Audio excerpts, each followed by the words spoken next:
ইরানের হাতে থাকা 400 কেজি ইউরেনিয়াম এখন কোথায়, যেগুলো ধ্বংস করতে সেই আমেরিকা থেকে অত্যাধুনিক B-2 স্টিলথ বোমারু বিমান দীর্ঘ 37 ঘন্টা ফ্লাই করে হামলা করে ইরানে। বাংকার ব্লাস্টার বোমা ব্যবহার করে যুক্তরাষ্ট্রের ব্যয়বহুল এই হামলার উদ্দেশ্য ছিল তেহরানের পারমাণবিক সক্ষমতাকে ধ্বংস করে দেওয়া। কিন্তু হামলার আগেই ইরান তার হাতে থাকা বিপুল পরিমাণ সমৃদ্ধ ইউরেনিয়াম নিরাপদ স্থানে সরিয়ে নিয়েছে বলে জানা গেছে। পরমাণু অস্ত্র তৈরির উপযোগী এই উপাদান এখন কোথায় আছে তা জানে না কেউ।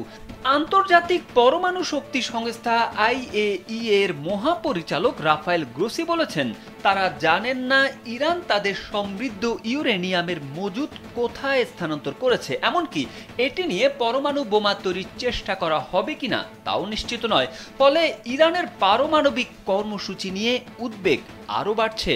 রোববার স্থানীয় সময় CNN-কে দেওয়া সাক্ষাৎকারে গ্রোসি বলেন, ইরান বর্তমানে প্রায় 400 কেজি ইউরেনিয়াম 60% পর্যন্ত সমৃদ্ধ করেছে, যা 90%-এর কাছাকাছি।